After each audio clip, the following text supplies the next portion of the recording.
Salud.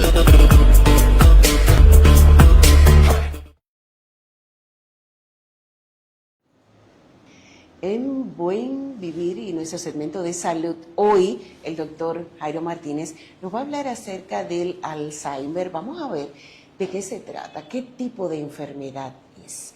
¿Es prevenible? ¿Qué podemos hacer para retrasar? Si hay mitos que en nuestra población dominicana pues están arraigados, hoy vamos a desmontar todos esos mitos porque el doctor nos va a hablar precisamente de todos estos aspectos que engloba el Alzheimer. Buenos días, doctor. Buenos días, mi Melfi. Muchas gracias por invitarme a tu programa nuevamente. Hoy, como usted mencionó, vamos a estar tratando esta patología que es muy común en el adulto mayor, que es una de las demencias más comunes que afecta a nuestra población. Sí. Sí. ¿Qué es el Alzheimer? Entonces, el Alzheimer es una enfermedad neurodegenerativa de una causa un poco incierta y de una patogenia compleja. Entonces, como te mencioné anteriormente, es la causa más común de demencia, porque tenemos un sinnúmero más de demencia, que cuando uno evalúa al paciente tiene que hacer el diagnóstico diferencial de esta patología. O sea, para ir descartando descartando otra causa de demencia y hacer diagnóstico específico de que verdaderamente el paciente tenga Alzheimer. Actualmente vemos que esa es la enfermedad del siglo, porque vemos tantos casos, incluso hasta en personas jóvenes. ¿Qué usted cree que está provocando esa condición, esa patología? Porque es verdad que es alarmante la cifra de personas que uno ve con esta condición. Sabemos que la prevalencia de esta enfermedad es mayor en el adulto mayor, a partir de los 60 años, pero eso no quiere decir que no pueda presentarse en personas más jóvenes. Quiere decir que hay también una predisposición genética que hace más susceptible a que las personas jóvenes desarrollen esta enfermedad. ¿Y qué tan común es en nuestro país? ¿Cuál es tenemos cifras, tenemos las estadísticas? Sabes que, como te mencioné, a partir de los 65 años aumenta la incidencia. Quiere decir, tengo una prevalencia de un 5 a un 7% en la población. Pero, según van aumentando los años, cada vez aumenta, se duplica el riesgo de tu presentarlo. Entonces, como te mencioné, existen unos genes que están involucrados, claro, que son, en la parte genética es menos, aunque uno diga, tengo un familiar de primer grado, tengo más probabilidad de presentar la enfermedad, claro. Esto te aumenta el riesgo. Si el paciente quiere decir tu padre, tu madre, si tú no tienes... Si es de ascendencia directa, exactamente, el porcentaje es mayor. Aumenta el riesgo, pero el riesgo aumenta si tu padre lo presentó en una edad más temprana. Si se presentó en una edad ya mayor, vamos a poner a los 80, 85 años, el riesgo se iguala a una persona que no tenga antecedentes familiares de esta demencia. Ya. ¿El estilo de vida de las personas influye en el retraso o tiene alguna incidencia en la aparición del Alzheimer? Mira, la enfermedad no es totalmente prevenible, pero sí hay factores que pueden modificarse, que pueden disminuir la incidencia. Quiere decir, un estilo de vida saludable, las enfermedades crónicas, controlar la hipertensión, la diabetes, la dislipidemia, la inactividad física. Todos esos son factores modificables que disminuyen, pero no previenen totalmente la enfermedad. ¿Y qué podemos hacer para evitarla? ¿Qué ejercicios podemos nosotros realizar para retrasar esa condición? Mira, todos los tipos de ejercicios, ya sean aeróbicos o anaeróbicos, van a disminuir la incidencia. ¿En qué sentido? Aumentan el aporte de oxígeno al cerebro. Sabes que la aterosclerosis, que es el endurecimiento de las arterias se van endureciendo, ya sea por la hipertensión, por la diabetes, por la dislipidemia. Entonces, con el ejercicio evitamos que suceda eso, pero también hay que ayudarlo con una dieta saludable, quiere decir una dieta alta en verduras, en carne blanca, pescado, frutas, frutos secos, omega 3. Todo eso se ha visto que una dieta mediterránea, como le mencioné, los ejercicios, eso mejora la incidencia, pero no la previene totalmente, porque ya hay factores que no son prevenibles. Y ya a nivel cognitivo, ¿qué tipo de prácticas se puede realizar? Entonces, hablando un poquito más, para que me entiendan un poquito más sobre la patogenia, tenemos que, como te mencioné, es una patogenia que es un poco compleja, porque hay un depósito en el cerebro de sustancias que son tóxicas y ocasionan que las neuronas se destruyan o destruya esa sinapsis neuronal. Para que ustedes vayan entendiendo un poquito lo compleja que es esta enfermedad, hay un depósito de beta-amiloide. Aparte de ese beta-amiloide, también hay otra proteína involucrada, que es la proteína tau. Entonces produce neurotoxicidad y van destruyendo las neuronas cerebrales. ¿Cuál es la función de esas proteínas? Se supone que la beta-amiloide no debería acumularse. Entonces lo que ocurre en todos los mecanismos y todas las hipótesis del origen de esta patología es que se va produciendo y se disminuye la eliminación de esta proteína. Entonces la proteína tau, su función es en los microtúbulos de la estructura microtubular. Entonces lo que pasa con la proteína tau en el Alzheimer es que se fosforila. Entonces esto le cambia la estructura. Entonces es lo que hace que ocasione... O sea, hay una modificación en la estructura de la neurona, por lo cual ella no funciona correctamente. Sería que se acumulan proteínas que no deberían estar ahí. Ya. Entonces esas proteínas que son citotóxicas van a ocasionar destrucción neuronal y disminución de las sinapsis neuronales. Entonces por eso que tenemos todos los cambios. Doctor, es bueno que usted nos hable en un lenguaje llano para que nuestra gente pueda asimilar la información. Muchas veces con los términos, yo sé que ustedes los médicos tienen esa capacidad de manejar todos esos términos, pero la población general no los maneja. O sea, vamos a hablarle en un lenguaje que ellos puedan y que podamos comprender mucho mejor qué es lo que sucede cuando una persona padece Alzheimer. Y claro, para poder sobrellevar también, porque hay un componente que tiene que ver con los familiares, el entorno de la persona que lo padece. ¿Cómo nosotros podemos entender a esa persona, tratarlo, cuidarlo? Entonces, mira, lo primero que tenemos que hacer cuando un paciente presenta estos cambios, que lo más pronto que aparecen son los cambios en la memoria, sí. Los familiares refieren cambio, que se le olvida las cosas nuevas, que el paciente o tu familiar, tú le explicas algo, se le olvidó dónde lo guardó, son cambios en la memoria inmediata. Eso es lo primero que ocurre, mayormente, porque hay causas que son atípicos, que se conoce como una enfermedad de Alzheimer atípico. Quiere decir que presentan otros síntomas que no son cambios en la memoria al inicio. Entonces estos pacientes, que yo me estoy notando que papá, mamá, viene con cambio en la memoria, lo correcto es una evaluación. Entonces el médico lo que se encarga de hacer una evaluación clínica completa, se hace una valoración cognitiva, donde le realizamos test al paciente para saber si tiene deterioro cognitivo, sí o no lo tiene. En este caso de que el paciente tiene deterioro cognitivo, digo, el paciente tiene un deterioro cognitivo leve, una demencia leve. Existen muchos medicamentos que retrasan la enfermedad. Son medicamentos mononucleares que no están disponibles en el país, pero que se está estudiando mucho. Eso es lo más nuevo que se tiene de la enfermedad, para tratarla. Pero de ahí la importancia de que sea detectado a tiempo. Exactamente, porque los medicamentos que tenemos, lo que disminuyen los síntomas y retrasan la enfermedad. Es como se apalean los síntomas, pero no se retrasa. Sí, lo que se logra con los medicamentos es que el paciente tenga una mejor calidad de vida y se retrase un poco la progresión de la misma. Pero ya para modificar el curso de la enfermedad, como te decía, se puede modificar el curso si se detecta con un deterioro cognitivo leve o con una demencia leve.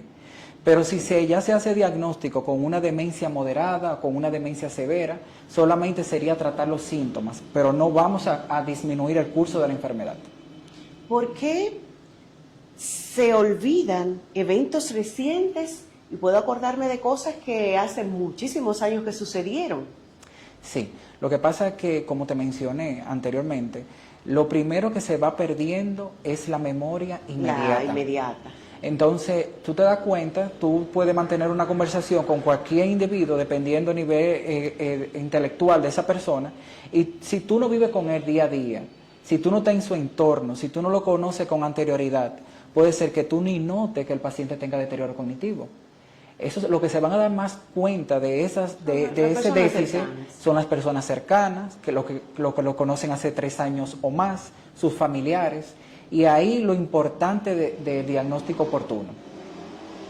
Doctor, ¿y qué recomendación usted le hace a los familiares? Porque sabemos que es una condición bien difícil de tratar. Muchas veces hasta los familiares no saben cómo manejarlo y llevan incluso eso a los familiares a un lugar para que lo atiendan. ¿Qué usted le sugiere a ellos que hagan con ellos? Lo correcto sería, como te mencioné, que los pacientes tengan una adecuada medicación para su presión, para su diabetes, para su dislipidemia, que los pacientes se mantengan con adecuada actividad física, no mantenerle el papá, mamá, los abuelos, sin que hagan ninguna actividad física, porque eso aumenta el riesgo.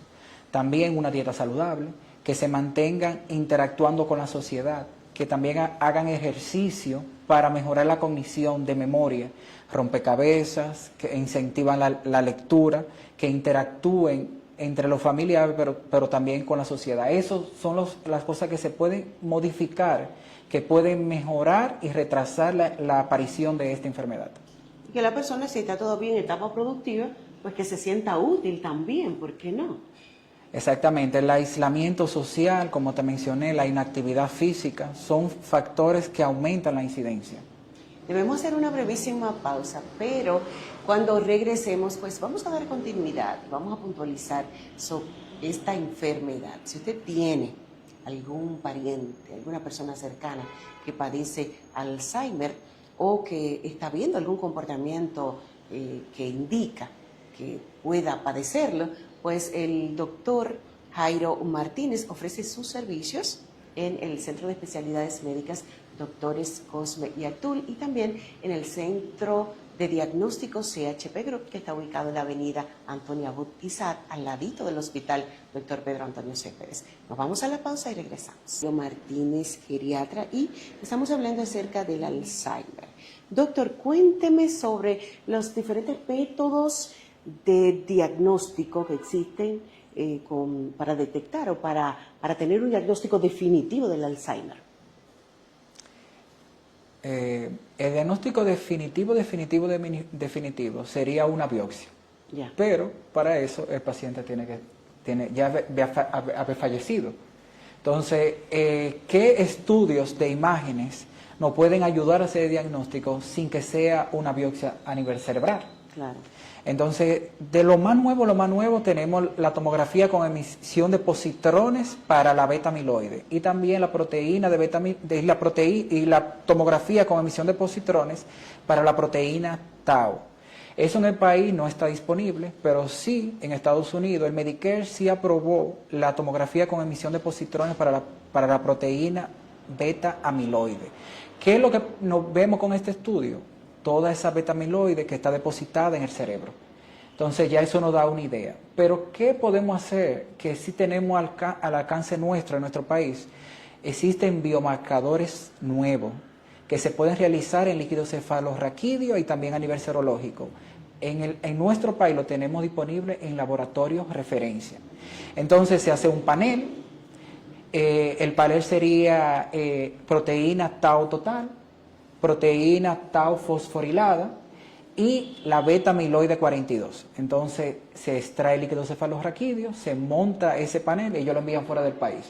Y eso ya con los niveles de esa proteína, la evaluación del paciente, esos test cognitivos que te mencioné y esas tomografías nos hace diagnóstico confirmatorio y exacto de que el paciente verdaderamente tiene Alzheimer. ¿Resulta costoso ese tipo de estudio? El panel que te mencioné, yo estuve investigando el día de ayer y a nivel privado serían 60,000 pesos. Por eso es que uno como médico a veces se basa más en la clínica. Uno hace una buena historia clínica, hace los test del paciente, realiza tomografías o resonancia magnética simple. Entonces en esa resonancia uno ve la área del cerebro que se han ido atrofiando. Específicamente uno busca en el Alzheimer el hipocampo y busca la zona temporal medial, y si uno ve que hay atrofia y el paciente clínicamente presenta síntomas que me hacen sospechar que tiene específicamente esta demencia y no otra, también descartamos con esa resonancia magnética que el paciente no tenga un tumor, que el paciente no haya tenido eventos cerebrovasculares, que el paciente, cualquier patología estructural a nivel cerebral, se descarta con una simple resonancia magnética. Quiere decir que el diagnóstico en este caso sería mucho más certero. Exacto, certero, no tan certero en su totalidad, pero más económico. Ya. Y en nuestro país, ¿hay cobertura dentro de los seguros para ese tipo de estudios? Lamentablemente no existe cobertura para este tipo de estudios, pero sabe que la población, ya los tiempos han ido cambiando. Ya la persona quiere que se le haga un diagnóstico y se le haga un diagnóstico exacto. Entonces, por eso existen, gracias a Dios, que ya tenemos disponible en el país los biomarcadores que te mencioné, ya para realizar la tomografía y ver la captación a nivel cerebral de la beta-amiloide y de la proteína tau, sería fuera del país. Ya. Doctor, el tratamiento a seguir, ya usted tiene el diagnóstico, ya se sabe cuál es la causa que ha provocado este Alzheimer, entonces la implementación de ese tratamiento. Entonces, en el país tenemos disponible medicamentos que mejoran los síntomas y retrasan la progresión de la enfermedad. De esto tenemos los inhibidores de la colinesterasa, estos medicamentos, de esto tenemos el donepezilo, tenemos la galantamina, tenemos la cetralina. Entonces, estos medicamentos, ¿qué hacen? La ribastigmina, discúlpenme. Entonces, ¿qué hacen estos medicamentos? Lo que hacen, como te mencioné, aumenta la cantidad de acetilcolina a nivel cerebral.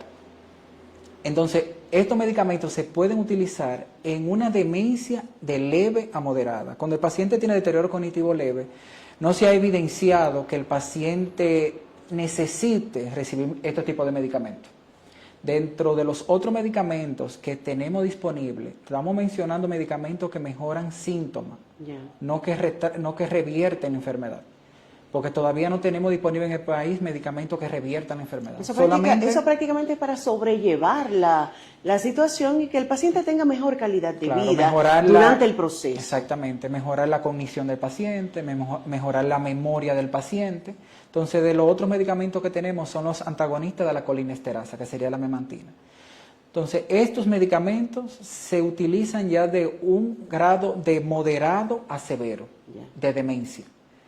Pero como te mencioné, estos medicamentos no van a retrasar o a revertir la enfermedad, solamente la retraso y mejoro síntomas, pero no la curo, porque todavía no existe cura para la enfermedad.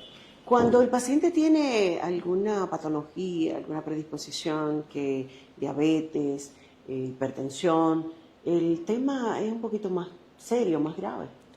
Entonces, como te mencioné, dentro de los factores de riesgo que tenemos estas enfermedades crónicas, como te mencioné, la hipertensión, la diabetes, la dislipidemia, también el paciente, la obesidad, la inactividad física, el tabaquismo.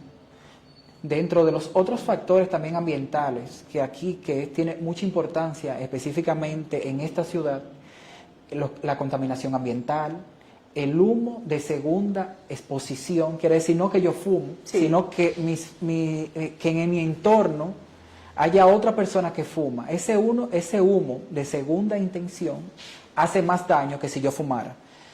También, como que te mencioné, los pesticidas. Todos estos factores ambientales contribuyen a la incidencia de la enfermedad y que son modificables. Ya, claro. Por ejemplo, actualmente aquí en Constanza, ¿cómo está la incidencia de casos de Alzheimer? Porque vemos que aquí también se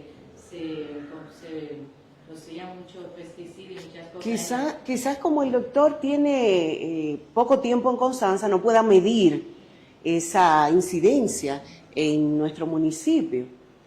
Según yo me he ido dando cuenta, sabe que no tenemos disponible o no encontré en la literatura estudios de la ciudad específicamente que midan la prevalencia y la incidencia de esta patología aquí en nuestra sociedad. Pero sí yo me he dado cuenta en la práctica clínica que la prevalencia es alta. Sí. Lo que pasa es que infradiagnosticada o no es tratada, porque asociamos que esta enfermedad es propia del envejecimiento. Sí, la gente lo ve como algo normal. Y la demencia no es propia del envejecimiento, es algo anormal. Claro, no podemos verlo como normal porque no lo es. Es un deterioro. Doctor, puntualizaciones del Alzheimer, ya para concluir. Entonces lo importante es hacer el diagnóstico a tiempo. Quiere decir que cuando yo veo cambio en mi familiar, llevarlo al médico a tiempo para poder retrasar la progresión de la enfermedad. Entonces, lo correcto es llevar al paciente a un tiempo oportuno al médico, que se haga la adecuada evaluación, que el paciente se le hagan los test para diagnosticar si el paciente en verdad tiene deterioro cognitivo, realizarle oportunamente los estudios de imagen, aunque sea una tomografía o una resonancia magnética, e iniciar tratamiento cuando la enfermedad, el paciente tiene una demencia leve. Esto me va a ayudar mucho a que si el paciente va a perder la memoria, sea un tiempo más prolongado. Quiere decir que si papá va a perder la memoria totalmente a los 5 años, que la vaya perdiendo a los 10, 15 o 20 años. Entonces lo correcto es acudir al médico a tiempo, mejorar los factores que son modificables, tener un buen control de la presión arterial, de la diabetes, de la dislipidemia, que el paciente se mantenga con adecuada actividad física, que no se mantenga en inactividad, que el paciente tenga una buena alimentación y que se mantenga interactuando en la sociedad, que trate de mantenerse leyendo, que trate de hacer sopa de letras, que haga ejercicios que ayuden a mejorar la cognición e incentivar que ese cerebro se mantenga pensando, porque lo que acostumbramos a que siempre se nos olvide y que se nos olvide y que se nos olvida, eso va a contribuir a que con el tiempo no nos ayude con el asunto de la memoria a corto plazo. Quiere decir que si se nos olvidó algo simple, tratar de esforzar a que el cerebro piense exactamente dónde está eso, dónde lo dejé, y esto nos va a ir ayudando a que esa memoria a corto plazo se mejore. A través de esos ejercicios que son simples y que podemos hacerlo, no importa. Aquí sentadita como yo estoy, puedo hacer esos ejercicios y así fijar en mi memoria al mantenerse ejercitada, porque todo debe ejercitarse, tanto físico como mentalmente y hasta espiritual, ¿verdad, Yadira? Exacto. Entonces eso nos va a mantener activos. Es que el cerebro es un músculo que también necesita ejercicio. Es verdad que la buena alimentación, hacer ejercicio, eso nos ayuda bastante, pero también hay que hacer ejercicios mentales que nos ayuden a mejorar esa masa encefálica. Y no mantenernos ahí en nuestra zona de confort, como que no está pasando nada. Exactamente. ¿Verdad? Doctor, muchísimas gracias. Hábleme de la jornada médica. Entonces, mi MEFI, tenemos una jornada geriátrica el 29 de este mes, de marzo, en CHP Group. Van a venir un grupo de geriatras, también vienen neumólogos. Vamos a hacer una evaluación completa, tanto a nivel cognitivo, vamos a valorar todas esas diferentes esferas del paciente. También vamos a contar con apoyo de los laboratorios. Quiere decir que si usted simplemente tiene hipertensión, tiene diabetes, quiere saber cómo está su presión, se le van a evaluar, se le van a indicar sus analíticas, se le va a dar su tratamiento gratis completo del mes. Entonces, en verdad esperemos su apoyo, la sociedad se va a beneficiar, ya que vamos a hacer diagnóstico, también vamos a tratar las enfermedades que el paciente tenga. Si el paciente tal vez tiene medicamentos para su presión, para su diabetes, para su hipercolesterolemia, pero vamos a ver si está verdaderamente controlada y adecuadamente manejada, que en verdad esperemos que de su asistencia. Doctor, ¿las personas deben registrarse previamente o simplemente asistir el día del operativo? Simplemente asistir el día del operativo. El día del operativo sería el sábado 29 de marzo a partir de las 8 de la mañana. ¿Y hasta las? Hasta las 2 de la tarde. Muy bien, pues ya lo saben, el operativo totalmente gratis para que usted pueda llevar a su pariente o usted mismo. Usted dispone, usted siente, detectó alguno de esos síntomas que el doctor estuvo mencionando o alguna de las patologías de las cuales vamos a tener esos especialistas, pues debe acudir al Centro de Diagnóstico CHP Group, ubicado en la avenida Antonio Abud Isaac. Eso es sábado 29 de este mes de marzo, a partir de las 8 de la mañana y hasta las 2 de la tarde. No se lo debe perder, porque tendremos especialistas en diferentes áreas, algunos de ellos que no viven en Constanza, y hay que aprovechar esa oportunidad.